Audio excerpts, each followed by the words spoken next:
Hey everybody, it's Miss Peak again with Ragweed. We're on chapter 14, Ragweed Makes Up His Mind. As the train whistle grew louder, Silversides continued to creep forward, drawing even nearer to the white mouse. Horrified by what was unfolding before his eyes, but not knowing what to do, Ragweed rose up on his hind legs. Silversides was too intent on the other mouse to notice him. The huge train, headlamp flashing, bells ringing, motors roaring, swept into view. Every few seconds the whistle blew its lonely tune of mournful wandering. Ragweed could see nothing but boxcars, many of which had their doors open. The train moved slower and slower until, just as it had done when Ragweed was aboard, it lurched to a banging stop. Boarding would be easy. A deep longing came over Ragweed. He wanted to be home. He had been a fool to leave. Instead of hiding in the midst of garbage, he could be frolicking in the clear, bright brook with his brothers and sisters. What was Amperville to him? Nothing but dirt, danger, endless talk, and fear. He glanced toward the mound of clay. The white mouse was still oblivious to what was about to happen to him. "Hey, dude," Ragweed said, talking to himself. "Like, that's his lookout. I'm out of here." Though he said the words, he remained where he was, and kept his eyes on the scene before him. Forcing himself to turn from what surely was going to be a scene of carnage, Ragweed darted toward the train. Halfway there, he halted and looked back. Silversides was crouched low. Her rump was wiggling. Her rear legs were tensed. She was preparing to pounce. Ragweed's stomach churned. His pulse quickened. He was all too ghastly. Once more he began to move toward the train before stopping again. Could he just go and leave this strange white mouse to its terrible fate? "No," he said. "I can't do it. It's too awful. Like, if I don't try to do something for that mouse, I'll never be able to live with myself." Glancing around, he saw that he had reached a spot that might enable him to distract the cat, yet still get to the train. Rising up tall, Ragweed cupped his paws around his mouth and shouted, "Hey, dudes, what's up?"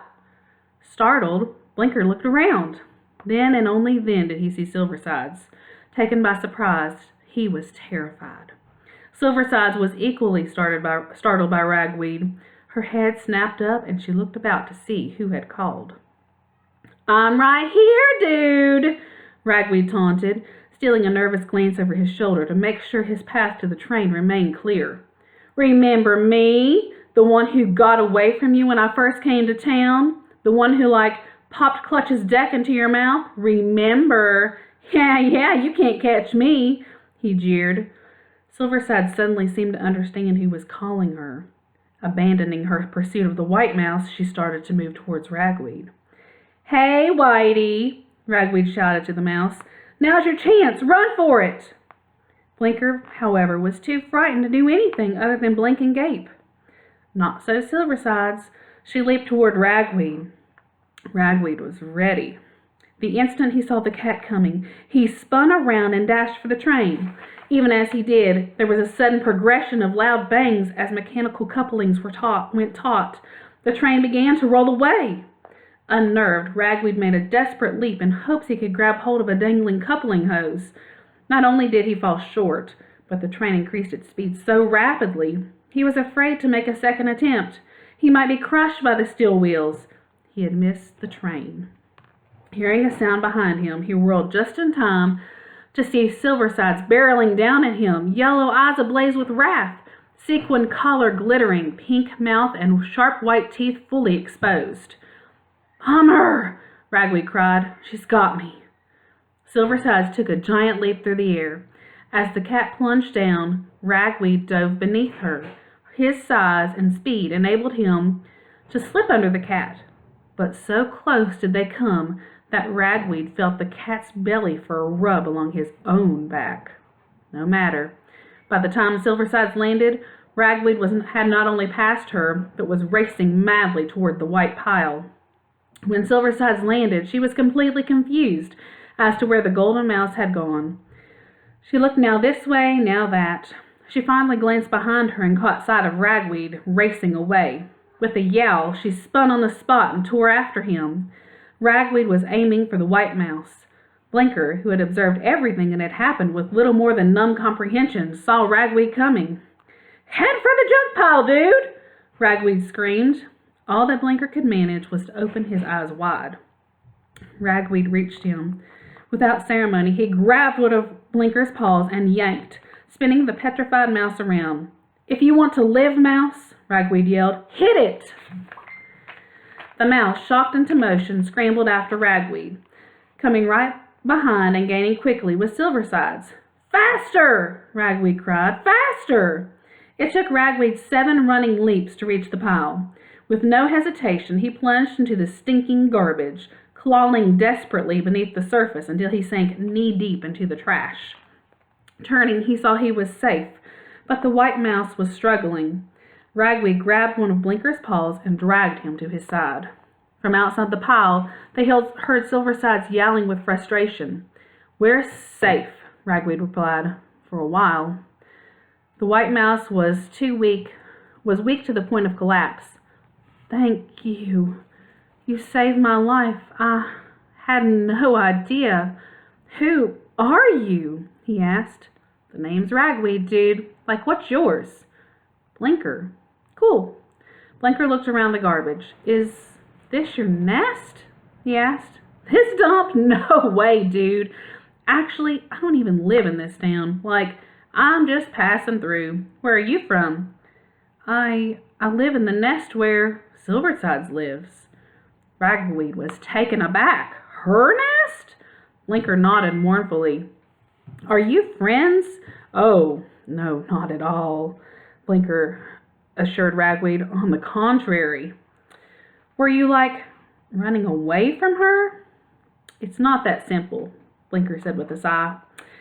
Ragweed gazed at Blinker. This was one odd mouse. "Stay here and chill," he said. "I'll go see what's happening with the cat. We don't want to be surprised. Then you can tell me your story." "You won't leave me, will you?" Blinker cried. "Hey, trust me." Ragweed pushed his way up through the junk.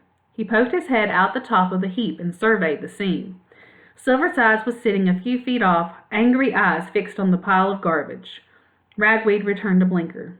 "I think she's going to try and wait us out, so we need to chill out for a while. You cool?" "I'm all right." "Okay, go ahead," Ragweed said. "You were about to tell me your story." "It's not very interesting." Ragweed shrugged. "Just tell me like it is."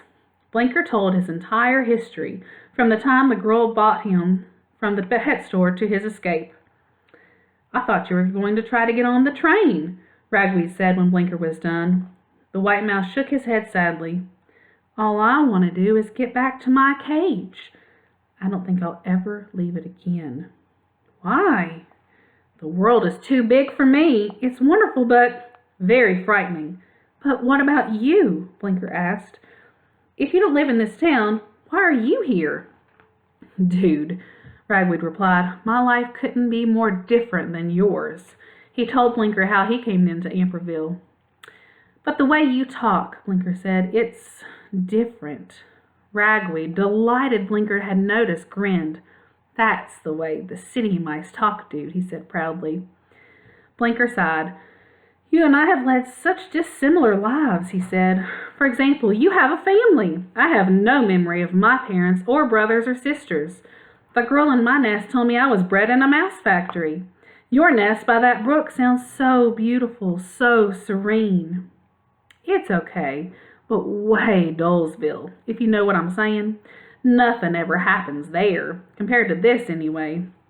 "Oh," Blinker cried from the heart, "if I had a home like that, I believe I should never leave it. And yet," he added sadly, "though we have led such different lives, here we are, in the same predicament.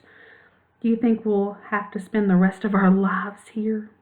"Hey, no way, dude," Ragweed assured him. "In fact, I'll go check on Silversides. Like, maybe she's gone." Once more, Ragweed worked his way through the pile. When he reached the top, he carefully edged aside some moldy newspaper and spied out. Silversides was in the same spot she had been before, but she was no longer alone. Next to her was Graybar. That's the end of chapter 14. Hope you enjoyed it. See you next time.